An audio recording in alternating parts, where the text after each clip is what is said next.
Top Picks is brought to you by Questrade, where you can trade stocks from 1 cent and buy ETFs for free. We've got those top picks right here, hot off the press with David Burrows. We'll start with the Priceline Group. You bought this most recently in mid-September. Yeah, so we've been very clear about the fact that consumer is one of our two big sector weights. When the consumer is strengthening, as they have been slowly due to low oil prices, one of the first things they do is they spend money on travel and leisure. And of course, that's not just in the US, it's overseas in Europe. Within travel and leisure, online is taking a larger and larger share of the revenue. And so when you look at that group, Priceline stands out. Priceline has a dominant position in Europe. So in Europe, a lot of the hotels are small and don't have a lot of infrastructure, and they need somebody like Priceline to be a source of bookings. And so Priceline has been gaining market share within online travel. Travel is up. European hotel bookings are up about 10% year over year. So they're getting a growing piece of a growing pie in a sector that people care about. The stock's hitting new highs. Do you know that they've made their quarter every quarter for 30 quarters? Right? So this is a company that has been managed very well, continues to exceed expectation, and it's one that we think fits in this market. This one seems to have big run-ups and then consolidation sideways for several months. So we're in a run-up phase right now, it looks like. It looks to us like there is some room into year-end, certainly, and into next year. We're now into the seasonally strongest 6 months of the year for equities, and the stock's behaving extremely well. You were asked earlier about United Technologies. You say you prefer this one, GE. So GE is an interesting story because you can buy an industrial company with a catalyst. Right? So in their process of divesting themselves of financial services, why is that important? Because over the next couple of years, it could free up $80 to $90 billion in capital. It will remove a lot of regulation and what they can do with that capital. It means that they can buy back more of their shares. They can increase their dividend. The industrial piece of the business is very attractive.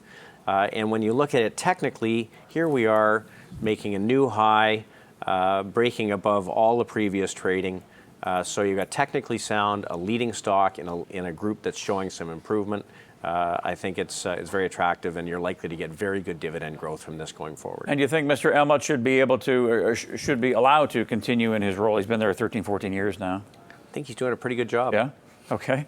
And we're looking at Cognizant Tech Solutions. So we like technology as a group. The reason we owned Amazon is because one of the pieces of the business, their cloud-based technology business, is growing at close to 80%. Corporations have made the leap from saying cloud is risky from a security standpoint to saying cloud is safer. So GE actually recently said, Amazon is likely to be our technology partner for the next 140 years. Corporations don't want to take on the responsibility for the security. And so Cognizant is a company that does IT services work, and they're helping big companies roll out very complex computing systems and IT services. And again, this is a company that consistently beats expectations.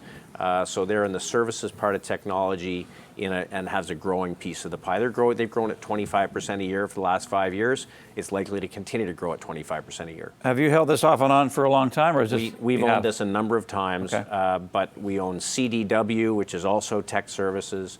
The biggest weight in the firm would be technology. Would you compare it to CGI here, or that's not a fair comparison? Yes, it is. Although their focus is really in the large, complex services area, and a lot of it is cloud-based technology, and of course, that's the sweet spot for technology. Okay, just about 30 seconds left here, David. Any nuggets you want to leave us with? I think if I were to focus on areas within the market that look as though they will continue to lead, large cap is a leadership part of the market because the balance sheets are very good in large companies. They're able to buy back shares. They're able to do mergers and acquisitions.